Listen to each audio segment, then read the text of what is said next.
Welcome to the GCN Tech Show. This week, we're discussing more of the biggest tech flops in cycling of all time. I love tech flops. Oh, I love tech flops. I also love hot tech. And this week, we have got a rally car-inspired gravel bike. We've got the coolest retro team car. We've got a bunch of new products from Wahoo. We've got a new saddle, something also called a Lube Cube, as well as comments of the week and the bike vault. Right, let's get to it.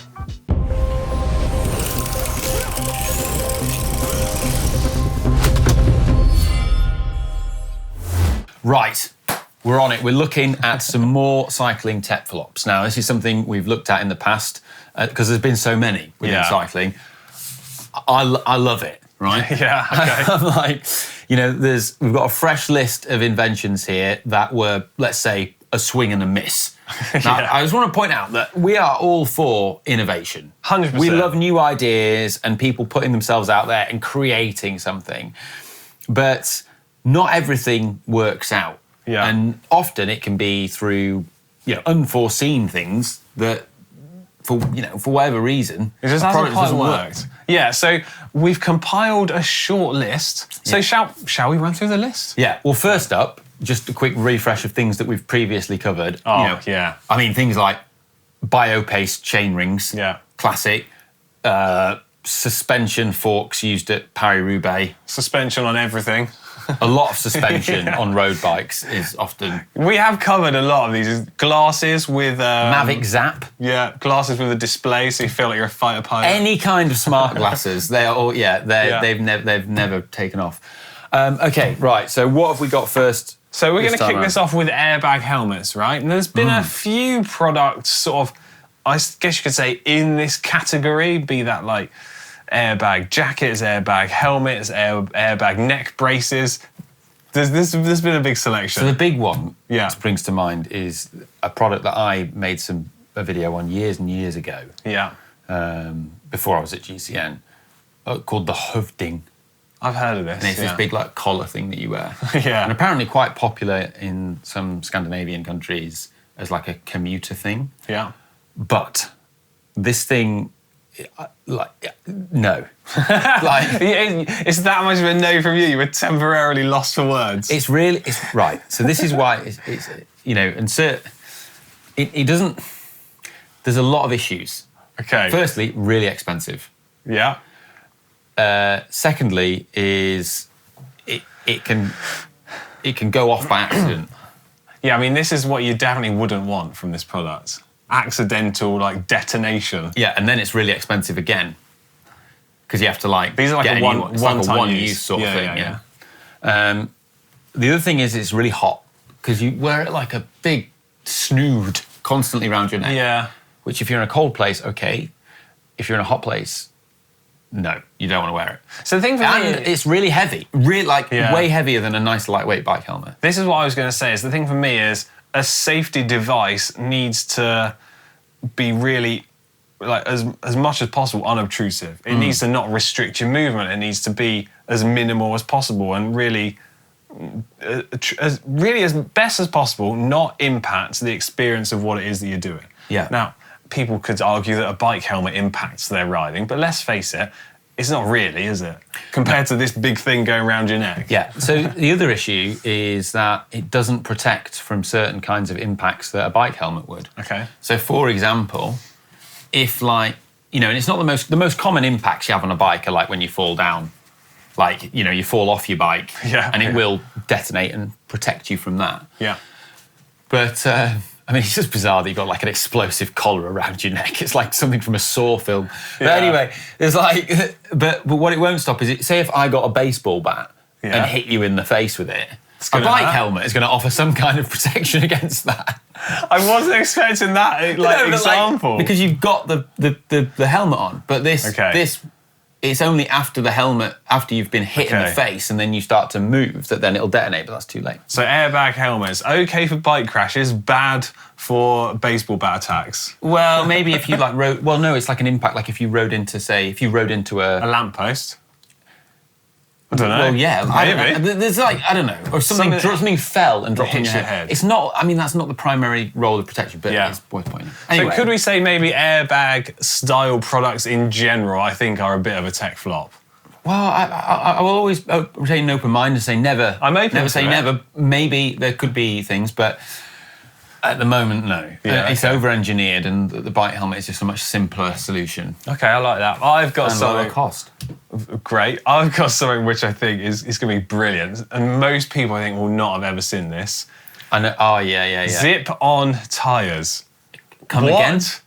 Okay, for those of you who have never heard of this, you've got a normal style of tyre. It might be a solid tyre actually that you fit onto your bike. So solid tyres, I'm going to lump this into my sort of minor rant here. Yep. Solid tyres frustrate me, but anyway, this system, you have a solid tyre, then an additional carcass of a tyre that can zip on and then convert your tyres from something like a normal-ish style tread to then be like studded tyres. I mean, you can go across all sorts of crazy terrains. Like, we had a set of these at GCN Megabase quite a while ago, and would you believe it? They stayed in the box. They are, I mean, absolutely not. So I think to a non-cyclist, so someone who doesn't know much about rolling resistance, things like that, they might look at you and go, this is a brilliant idea. That's useful. Okay, but anyone that has an understanding of rolling resistance and the fact that your tyres are one of the most important things as to how fast or slow you go, having a very heavy system with a large amount of rolling resistance is perhaps not the main thing you should be looking for. No. Zip-on tyres, no. They were a Kickstarter, weren't they? Yeah, they were actually, and I've got a bit of information here. They said it was said to make your bike super versatile. It could be fitted in 60 seconds and would make life easier for commuters and everyday riders. So, well, yeah. I mean, the thing is I would also categorise solid rubber tyres in that category, but they don't seem to have flopped because people still seem to use. They do have a very niche use case. I think there are times when you could go a solid tyre makes sense. When I want to experience what it's like to cycle through custard. Yeah. Because that's what it feels like. Such is the added resistance. I mean, right, you tell me, when was the pneumatic tyre launched? I don't know. Well, I don't actually know. John Dunlop. And it was, well, that's the thing. It was a pretty big success. Yeah, I mean, the whole point of the pneumatic tyre was it's revolutionary because it made reduced rolling resistance and made riding a bike far more comfortable. Yeah. It was like a massive technological leap forward to come up with a tyre that was inflated, right? Like, before that, they had solid tyres and they were rubbish. That was the need for the pneumatic tyre. Yeah. I don't want to go back there. I think in the future, I genuinely believe in the future at some point. Like one of those NASA tyres. Solid tyres. You've seen them, right? Like the NASA ones. Well, they're not actually solid tyres, are they? They're like a crazy hollow structure. Yeah, like a 3D printed thing. In the future, Maybe. I think the tech will evolve enough, but right now, I don't think it's there to rival in any way in terms of performance and comfort. Yeah, I agree. Well, I've got a good one now. Yeah, go on. I've been itching to tell you that. Right. Yeah. Do you remember, like, if you go back to like sort of 2016? Yeah. Chris Froome's nose turbine. Yeah, I remember. Do you remember this? Looking like he was a punk rocker on a bike with I honestly think this is probably the worst. I think this is the worst cycling product I've ever seen. What? No, it can't be that. No, you can't rank it that highly. I do. Yeah? I think it's awful. Okay. I think it's awful. It's the worst. It's the worst. I mean, the thing is, right, is I knew, well, one of my friends, he saw Chris Froome using this and therefore was convinced that it must be beneficial. And so he started wearing it. Rushed to the shops and bought them immediately. Pretty much. Literally, guys, take my money. Chris Froome this thing, like, if you've not seen it, we'll find a picture. Yeah. But it was this, like, nasal stent. I mean, that sounds awful in itself. Yeah. A nasal stent that went inside your nose and then, like, flared your nostrils so it looked like you were doing that. Yeah. But then gave you a little, like, tiny little yellow nose ring underneath as well. It was just no, like, awful. And then, I mean, right, just because of what it did to your face. Yeah, right, that alone is a no for me. Is a big enough reason, even if it worked. Now, but the science behind saying that it improves your performance, I think the fact that nobody uses these tells you everything you need to know. Yeah, now I am by no means a science or medical expert, but on the basis of common sense, anyone could probably go, what's one of the first things I do when I start exercising and labouring my body? Well, in my mind, the first thing you do is open your mouth to breathe more. At no point do you go, you breathe through your mouth. That's what you do. I just don't, I mean, yeah, so, well, I should have probably said that to begin with, but the thinking is that by flaring your nostrils and making you look like some sort of... just channels the air some in. sort of pig, then you are able to get more air in and pedal more, faster, more, yeah. Does this mean pigs have incredibly efficient noses? Right, I've got a stat here I've taken straight from the website. Right. Turbine is clinically shown to increase airflow by 38%. But how does that relate to performance? Absolutely no idea at all. Anyway, let's move on. Next on the list. Right, I'm going to tell everyone the thing on our list, and then you can talk about it, because you feel passionate about this, I know it. Right, handlebars with integrated computers and displays. We've spoken about this kind of product before. There might be one that springs to mind. Yeah. Share your thoughts. So, well, yeah, there's one that's like a sort of crowdfunding thing at the moment, and I'm just... But that concept has been about before, isn't it? Yeah, it's just... No, it's just an absolute... I'm out. You know what I mean? Yeah. I'm out. If you're on Dragon's Den, you're out. I'm out, yeah. Or for those of us, if you're watching in America... Is it Shark Tank? Yeah. It's not called Dragon's Den. It's called Shark Tank in Do America. they say I'm out in a Scottish accent on Shark Tank? No, they probably don't. So, like, tell me your top frustrations with putting computers into handlebars and displays. Like, come on, what do you think? Because when bike computers were first sort of taking off, people mounted them with zip ties onto their stem or the top of the front of their bars, right? And then we started using out front mounts because everybody was like, it's easier to see it. It's more ergonomic to have it out front. I don't want it back on the handlebars. Yeah. Again, that's like a backwards step. Yeah, quite literally. Yeah, the other thing is like, maybe you don't always want to have a computer. Maybe you don't. Maybe sometimes you do, maybe sometimes you don't. Maybe you want to have a computer and put that on other bikes. Or maybe you want to change what computer you have. Or maybe like you want to change your handlebars. It's just, it's making the whole system less versatile by overly complicating a particular part. I think that's a fair assessment. I think I'm in agreement with you on that. Okay. This is a product which I think many people will be like, what on earth are you talking about? I think most people have forgotten about this. The speed gel. Yeah? So if you have no idea what I'm talking about, this was from a good few years ago, and I think a very select few number of pro riders tried using this, and I've seen some amateur riders using it too. It's a gel which you smother over your arms and legs, and inside the gel, these little micro beads. And is it just like exfoliating scrub? It doubles up as an exfoliating scrub. And this is what was said to happen. The micro beads said to happen were supposedly creating a textured surface on your arms and legs and your skin to reduce aerodynamic drag, kind of like the idea of when you use textured clothing. Luckily, this is one of the few times I'm saying, luckily the UCI banned it. Yeah. Thank goodness.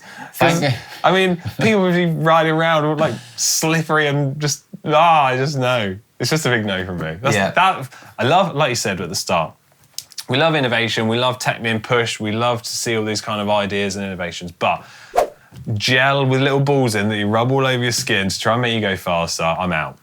But the thing is like with these kinds of things, a lot of them are ridiculous, but if Pogacar was using like the nose turbine and the speed gel and the speed gel and was winning all the races that he's been winning this last calendar year, I reckon you'd see so many people rocking this stuff. Yeah, I mean, we are all like, everyone follows. Would be like, it must be the turbine. Like, if Pogacar had a turbine nose ring, I'm going to go out and buy one immediately. No, I'm kidding. Right. One buy on road bikes, what are you thinking? One by road? No. That's not. That's not a flop. It reminds me of the scene in Back to the Future where Marty McFly plays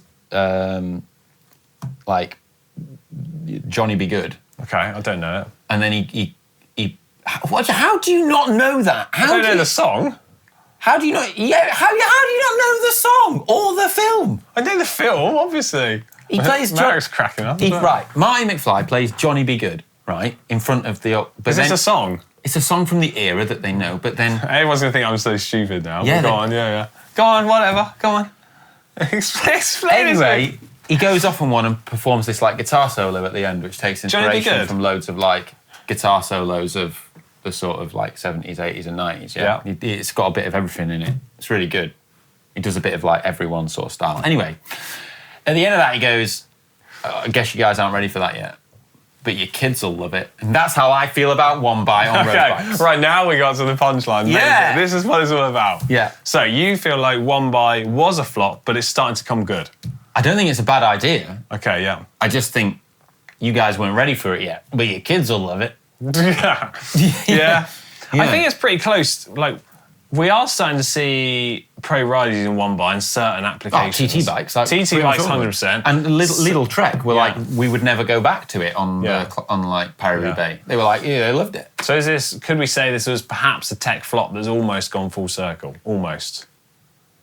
It's not a flop. Okay, right, count that out there. It just was when like Conor was riding it. Yeah, just Conor. Yeah.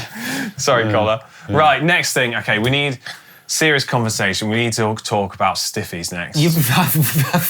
Why are you laughing? What? Why are you laughing? What do you mean? Right. The reason I wanted to talk about this was thanks to an absolute just a moment of gold delivered to me by Google, okay? Right. So I was thinking of a certain type of wheel that I thought, do you know what? I haven't seen one of those for ages. That's a total tech flop. Yeah. This is, I think, the Fast Forward Falcon 2-spoke. I've spoken about this wheel before.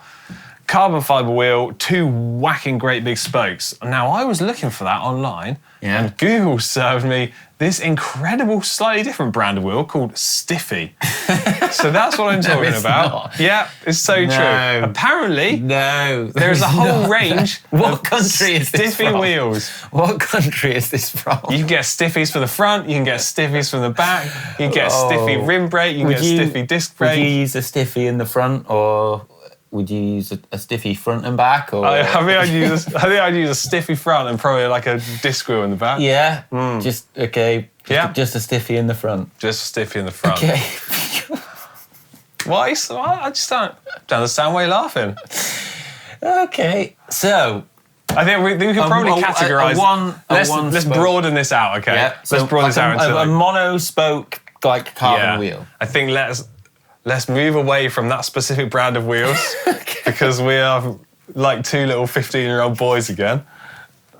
This is why people say we shouldn't be allowed to plan this stuff out. Okay, let's talk about that crazy aero type wheel because we basically don't really see them anymore, do we?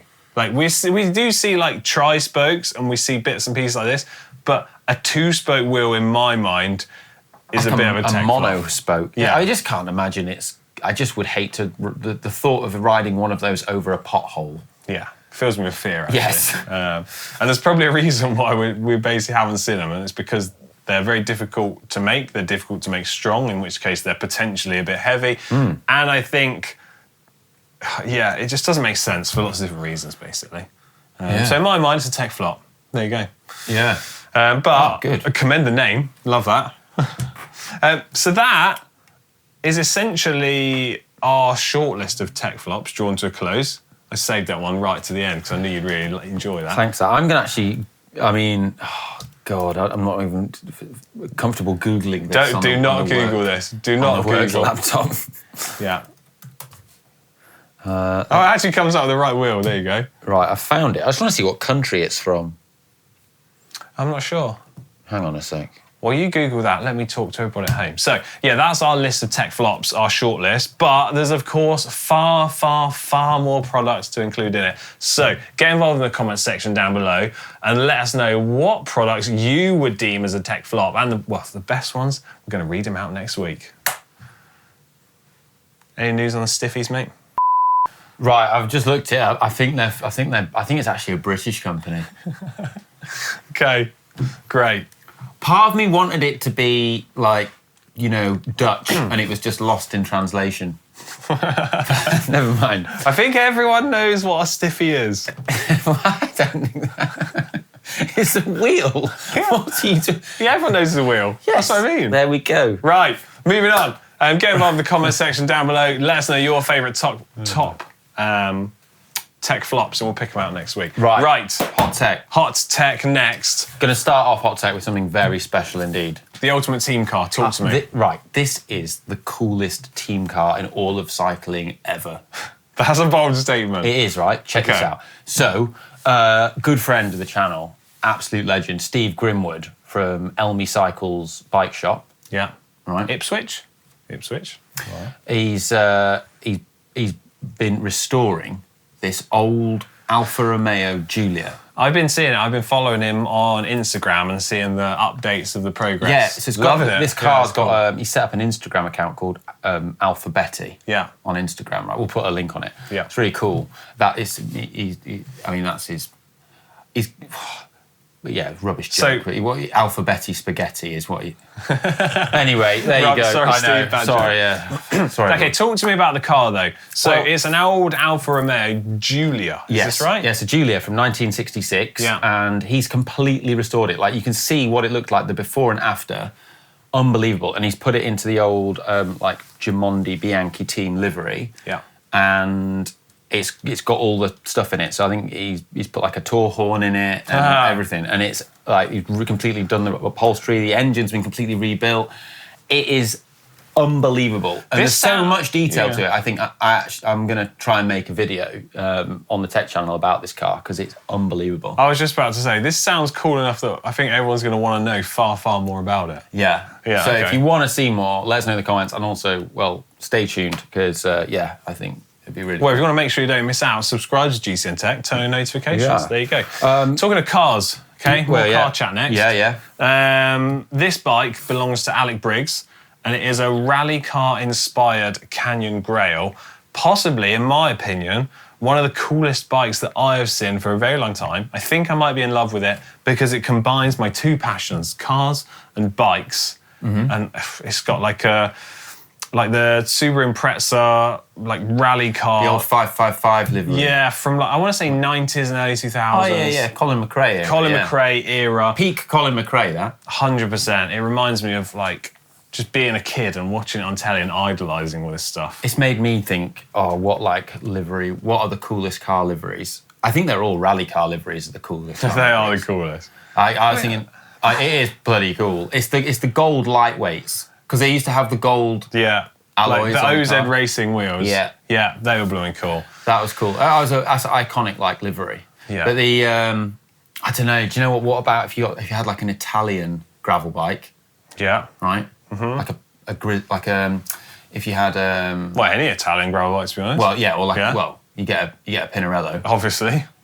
And then you did the like Martini Racing Lancia Delta Integrale, like... That'd be cool. That would be... Okay, let's throw it out. That for me... Yeah?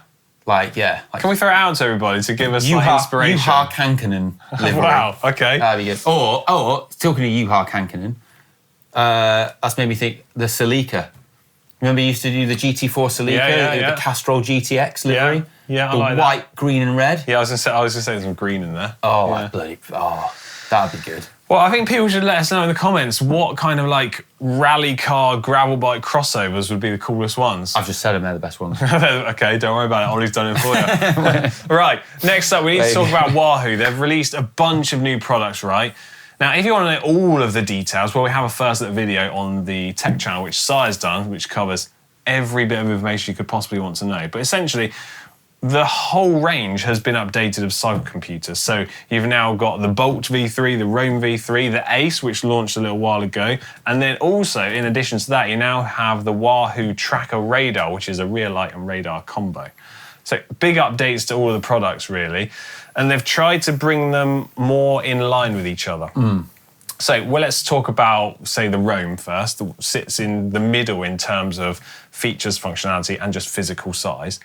The Roam has got a lot of the capabilities of the Ace condensed down. You don't have the wind sensor, though. but you do have touchscreen on the Roam now. And then if you go down a size again, you've got the same sort of user interface and style that you've become familiar with from the Ace and the Roam, but in a more compact, slimmed down package, but you don't have touchscreen on that. Right. Obviously, there's loads more features and functionality than what I've just explained there, but that's giving you like a snapshot into the differences between them. Yeah. Watch size video to find out more. There we go. You've got a little gadget here, which I think is pretty cool. Yeah. Coming up next. Right, so this is the NXS kit, which converts wired derailleurs to wireless. Yeah, I think this has been around like I think while, hasn't it? This type of product has been around before, right? But this is one which I've seen new on Kickstarter, and I've got a link to a website here with some more information about it. They say you can convert mechanical to electronic for under $80. That's pretty cool. This is crazy. So the kit is said to support anywhere from 2 to 32 gears. Not that there's many 32 tooth cassettes out there. And the battery is said to be good for 5,000 shifts, which has got a little inbuilt rechargeable battery. And then the remote lever button's got CR2032 coin cell batteries. I've got a weight here of 55 grams. That's all right, isn't it? Yeah, that's for the module that goes on the back of the derailleur. 23 grams for the remote. It's all waterproof. And this is on Kickstarter. And I think from some information I've seen, prices, like I mentioned, from around $80. Can you get it yet? I think at the moment the Pre-order. $80 is like a pre-order. Right. So I imagine the price is going to go up a bit more. Downside of this is, at the moment, it's a mountain bike product because the remote is suitable for straight handlebars only. But in the Put future... it on the tops of a round bar. Potentially. In the future, there might be a drop bar version, so who actually knows? Pretty cool, though, nonetheless. Yeah. That's cool. New saddle from Selle Italia with a sort of Enve collab. Oh, yeah? Yeah, what do you think of it? Cool? That you can have the new logo on the front. Oh, yeah. Yeah. Oh, yeah. I mean, I almost didn't spot it. Yeah. I was like looking at it and I was like, what is the Enve collab? Yeah. So Selle Italia and Enve have teamed up for saddles before. Right. But this is now available on their 3D printed version range. Nice. Which is pretty cool. And it sort of made me wonder if in the future we might start to see brands enable you to customise that. Who knows? I think it'd be cool if you could, wouldn't it? Imagine getting your own name on the saddle. Right. Next up in Hot Tech, I want to talk to you about the Lube Cube. Okay. The Lube Cube is... Well, I'm going to tell you what I thought when you said Lube Cube.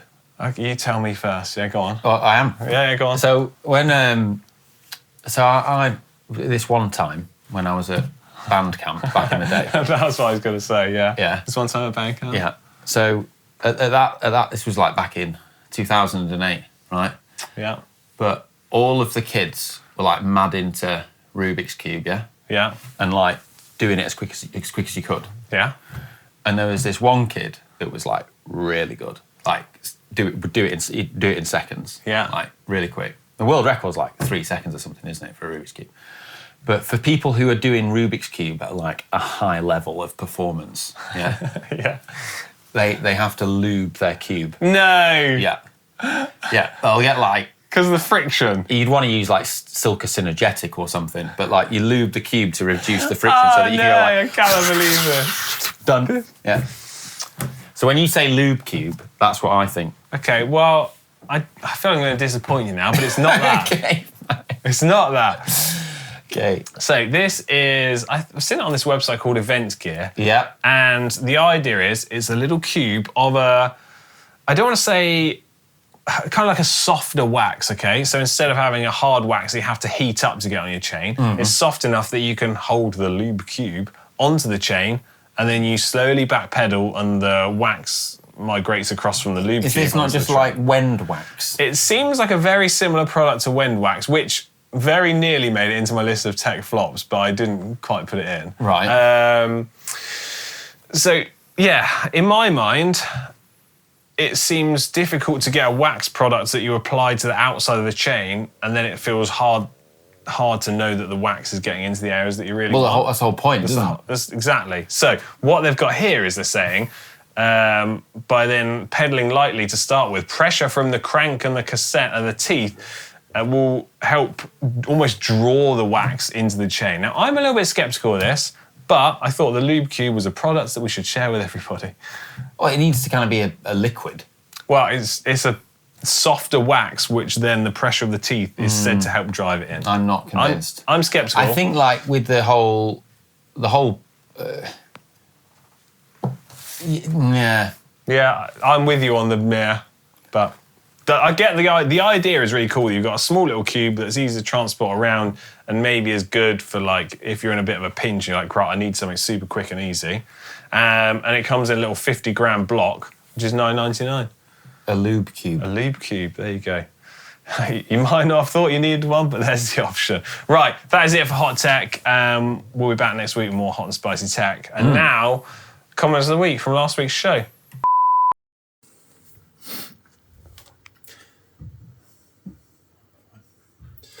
Hello everyone and welcome back to another Gubbins of the week. This time I'm actually highlighting a rider, not a piece of tech. Alan Shaw, he recently completed the Trackr 560 on a cargo bike, an Omnium cargo bike, which I think is blooming impressive, and he gets my accolade as Gubbinator of the week, which I'm going to give out every now and again for someone who does some serious feats of endurance on a bike that is kitted out with Gubbins. But check that out. What a ride and what a bike to do it on. Gubbins of the week, Alan Shaw. You and Si were here last week talking about maths to beat Pikachu. Yeah, maths, or if you're from America, math. Yeah. Right. There you go. First comment. Although there is typically more than one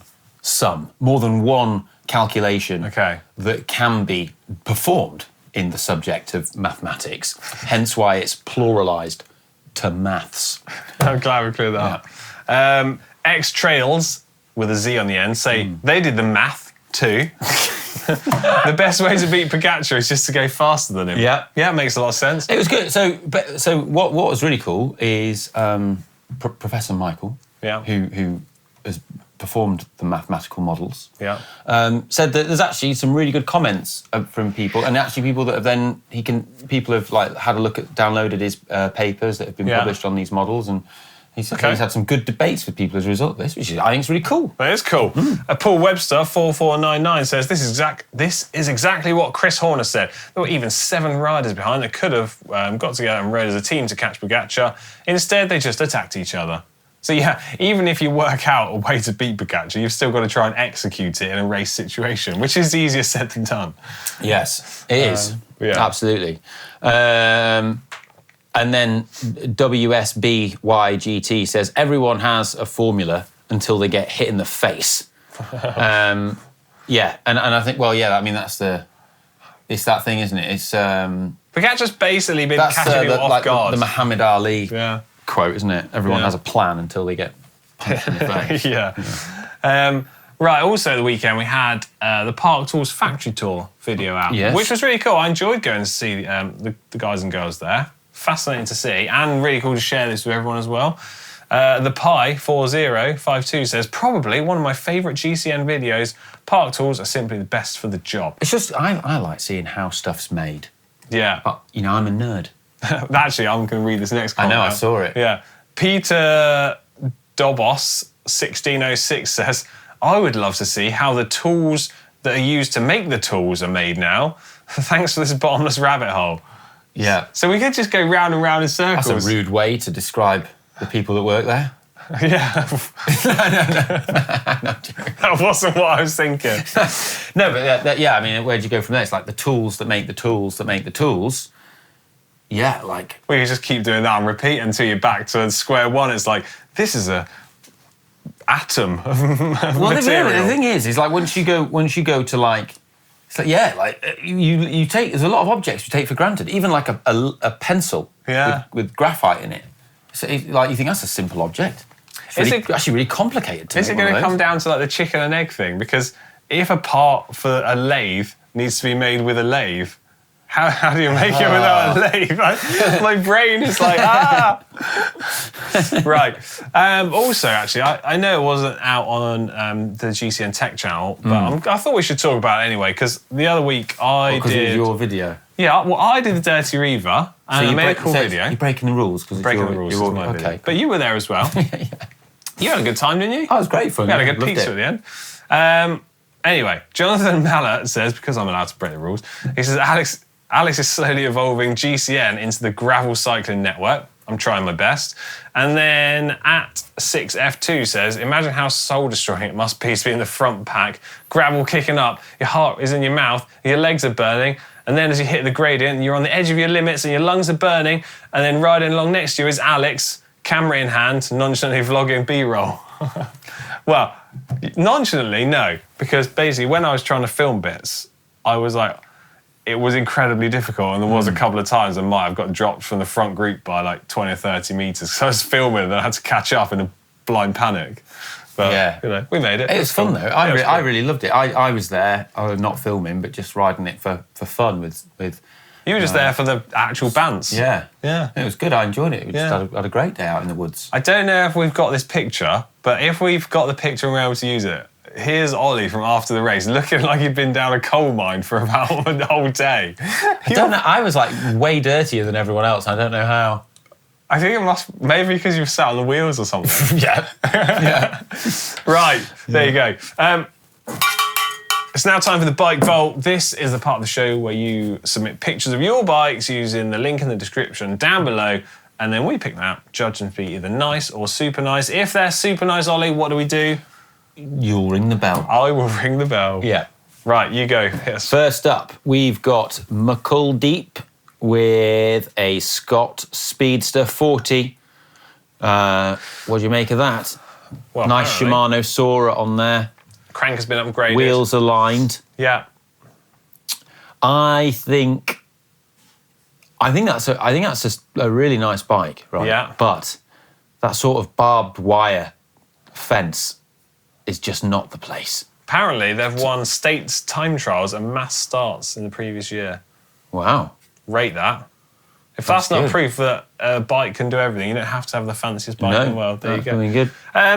I like the bike. Unfortunately, I think there's a few infractions that are... It's just not presented in the best light. Sorry. That's Nice. Next up, we've got Alexander Eriksson with a Lightspeed titanium bike from Lightspeed. The original lightest titanium bike from Lightspeed. Well, they say when they first got it, it cost $16,990. Wow. That's a lot. That is 4.4 kilos. That is, excluding pedals.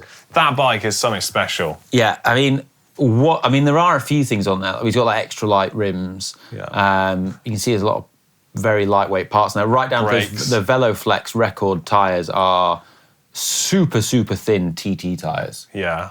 I mean, that tiny little bit of gravel that's on the edge of their driveway or something is probably going to get a puncture on that. Yeah. Yeah. But it is, I mean, that looks beautiful, doesn't it? I would like to supernize this. I know typically we would say it's at a jaunty angle, and that cable looks very loose as well. Yeah, Also, an interesting choice to not have any bar tape on the drops. The bit where you would probably mostly want it. I would rather have bar tape on the drops and not on the hoods. But I can go super nice on that. Yeah? Yeah. Next is from George Robertson. Greetings from Canada. Kitts Beach. With a 2019 Tarmac SL6. Mechanical Integra, Zip 404s, gold titanium stem, all the little bits and bobs on it. They say they're getting into cycling properly and have been binging on all of the old GCN videos. Love you guys, bye. Nice. Well, I think the picture looks like it could be slightly better quality, if I'm honest. It looks like it was taken on a sort of like Nokia 5110, that. And that didn't even have a camera, I don't think, at 5110. I have no idea. Yeah, it had Snake on it. Oh, yeah, maybe. Yeah, and interchangeable fascias.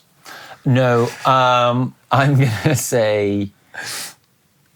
Look, this is cool, and I'm pleased that he's got... Right, let's be lenient here. They've just got into cycling. They're watching the back catalogue of GCN videos, so they perhaps haven't refined their bike presentation yet. Yeah, I think a nice, but please resubmit. That could be a super nice. Please do resubmit in the coming weeks. I really like the bike. Okay, who's up next? Gawozmze. Yeah. Who's got an Oduwan custom gravel bike. This isn't a brand I'm familiar with. But that's got some very interesting custom geometry on it, doesn't it? Yeah. It's like they've got a short wheelbase on that, by the looks of things. Yeah. But Big boy cassette. That is interesting. Purple bling bits. I love that photo. Yeah. That cassette's massive, isn't it? I love. That's a super nice. Isn't it? That's great perception of like the view down there. Super nice. I love that. Next up with Stuart Ridley with. It's got an Athos. Athos. What are we thinking of this? Do you love an Athos? He says he's been there to Mallorca and Nice on his Athos.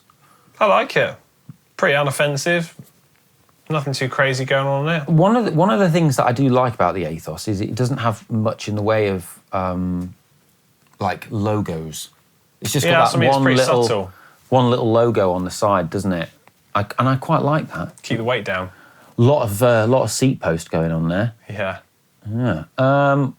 I think that's a super nice, that one. Super nice. Can't see if there's a shadow stand or anything, but yeah. Maybe. What have we got up next? IL1225. Right, this is going to be our last one, actually. Where's the picture? Here we go. Another Specialised. Ooh, it's a Roubaix. 2024. What? I'm nervous with about the boulder. The boulder. You think he's going to scratch his brand new Roubaix on the boulder? Yeah. It's a bit precarious, that, isn't it? Yeah. Please take a lot of caution. Where is that, though? It looks really nice with the rolling hills in the background. It's taken at the top of Bear Mountain near New York City. Oh, that Bear Mountain was where we were supposed to go up in the Gran Fondo, New York, but they had to change the route. They changed the route. Yeah. And took it out. We were excited about Bear Mountain. Yeah. Turned up in New York, so we've changed the route now, guys. No more Bear Mountain. Yeah. So yeah. Maybe we'll have to go back at some point. It looks nice. It does look nice. Nice? I think we'll super nice that. Yeah? I mean nice. Oh, wow.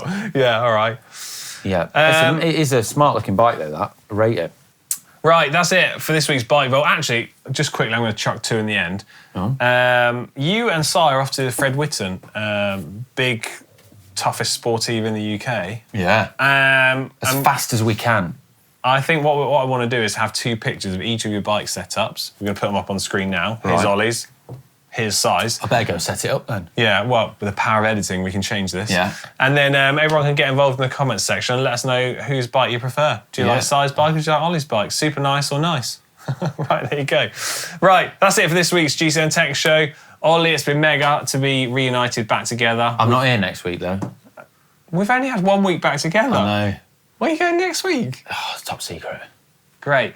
All right, please, loads of stuff for you guys to get involved in the comments. Please do let us know your thoughts. And, I'll see you next week, but it seems like Ollie's off again. So, love you, bye. See ya.